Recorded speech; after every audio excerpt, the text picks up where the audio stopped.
Il était une fois deux enfants qui étaient très amis, Kay et Gerda.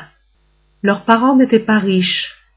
Ils habitaient une grande ville du nord de l'Europe, dans de tout petits appartements, qui se trouvaient tout en haut de deux grandes maisons, exactement l'une en face de l'autre, dans une toute petite ruelle toute étroite. Les deux appartements avaient chacun un petit balcon, et les balcons pouvaient presque se toucher, tellement la ruelle était étroite. Kay et Gerda aimaient beaucoup les roses, et ils en avaient magnifiquement orné les deux petits balcons. Ils avaient même réussi à construire un pont entre ces deux balcons, et ils y avaient installé des pots de fleurs, avec des rosiers et encore des rosiers. Ainsi, ils avaient un superbe jardin de roses suspendu tout en haut au-dessus de la ville, où ils pouvaient jouer ensemble des journées entières. Leur amitié était merveilleuse, jusqu'au jour où de drôles d'idées ont commencé à germer dans la tête de Kay. Et oui, ce sont des désirs de richesse qui sont venus gâcher son bonheur d'enfant. Alors, il s'est mis à trouver que l'appartement de ses parents était trop petit, trop misérable. Il s'est surpris de plus en plus souvent à rêver d'une autre vie. Et maintenant, depuis le début de cet hiver, le petit Kay, qui était tellement heureux, est devenu mélancolique. Il n'arrive plus à apprécier sa meilleure amie, Gerda, ni ses parents, ni le joli petit logis et le jardin de roses tout en haut de la grande ville. Tout lui paraît trop simple, trop petit, trop modeste.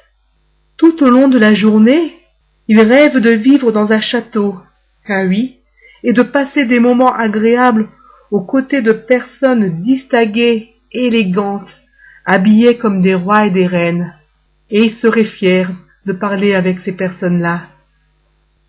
Et il lui arrive même de ne plus vouloir s'amuser dans la neige avec ses anciens camarades de jeu. Oh non, il reste tout seul, à l'écart, et voilà qu'il pleure. Et oui, il pleure en se répétant que la vie est vraiment très injuste. Et à genoux dans la neige, à l'orée des bois, il se répète sans cesse que décidément il n'a pas de chance d'habiter dans un tout petit appartement, en haut d'une vieille maison, dans une pauvre ruelle toute étroite de la grande ville. Lui qui aimerait tellement vivre dans un château, dans de grandes salles remplies de jouets.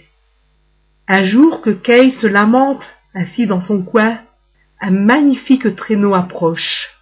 Il est tiré par des rennes, et c'est une très belle dame qui les conduit. Une dame habillée comme une reine. « Pourquoi pleures-tu » demande la dame. Aussitôt, Kay se dit qu'il a peut-être là une occasion de quitter cette vie trop simple qui ne lui plaît plus. Il se met à mentir effrontément, parce qu'il espère bien que la belle dame aura pitié de lui et l'emmènera vivre dans un beau château.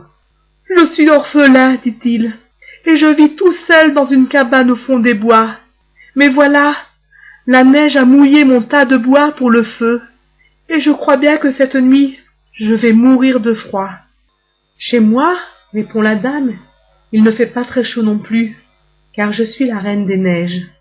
Mais si tu as envie de venir avec moi, tu ne seras plus seule. En plus, tu ne t'ennuieras jamais, parce que j'ai un drôle de voisin, un monsieur très gentil, qui passe ses journées à fabriquer des jouets. » Kay accepte avec joie, et le voilà parti, très loin de son amie Gerda. Gerda est tout attristée par le départ de son amie. Ceux qui ont vu Kay monter dans le traîneau lui ont dit qu'il a pris la direction du Grand Nord. Alors Gerda finit par prendre une décision. Elle fait son baluchon, et la voilà, elle aussi, partie pour le Grand Nord. En chemin, elle rencontre d'abord une fée jardinière, qui cultive des fleurs toutes plus belles les unes que les autres dans un jardin magnifique où c'est toujours le printemps. Gerda lui raconte son histoire, et la fée s'inquiète un peu pour elle. Comment Gerda pourrait-elle retrouver son amie dans le Grand Nord, où il y a beaucoup de neige et beaucoup de brouillard?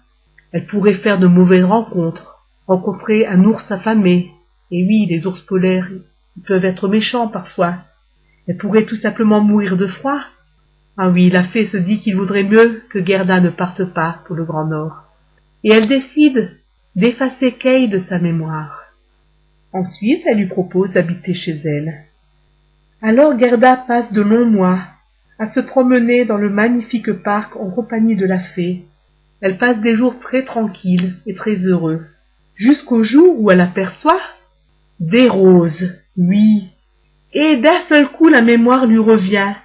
Elle se souvient du joli petit jardin suspendu au-dessus de la ville, avec les rosiers, et elle se souvient de Kay.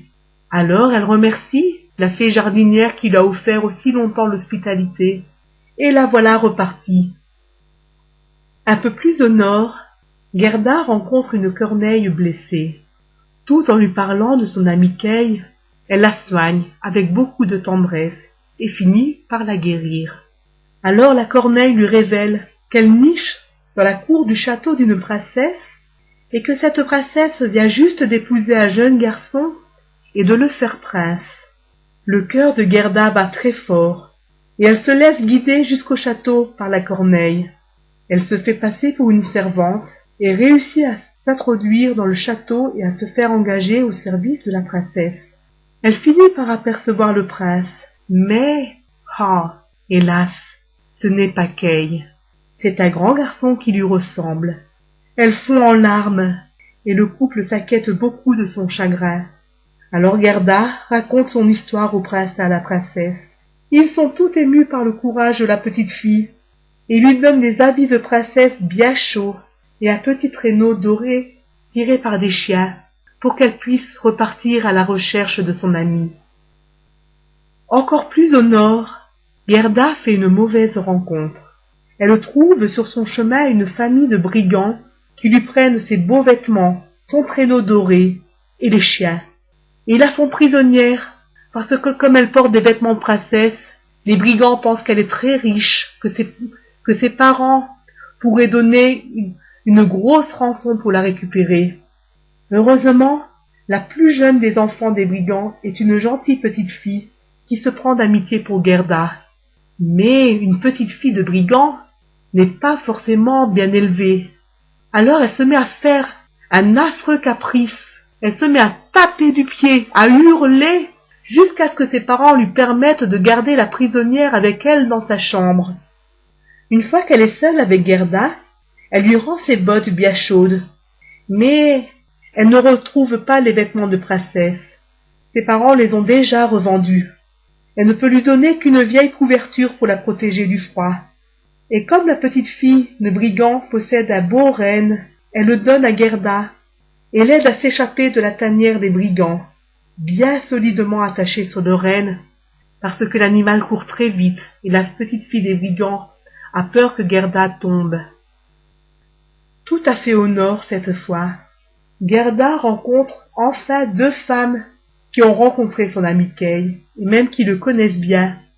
Elles l'ont croisé plusieurs fois sur les chemins autour du château de la Reine des Neiges, et elles sont à peu près sûres que le garçon y habite, tout près de la maison d'un vieux bonhomme qui fabrique de si beaux jouets. Maintenant, Gerda est arrivée au château de la Reine des Neiges, et par une fenêtre, elle peut apercevoir Kay, qui se trouve assis au milieu de milliers et de milliers de jouets. Mais il n'a pas l'air de s'amuser, pas du tout. Il n'a pas froid, parce que le château a un toit épais en glace, qui transforme le pâle soleil du pôle Nord en une douce chaleur.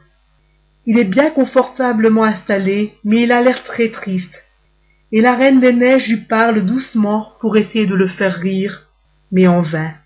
Kay ne sourit pas.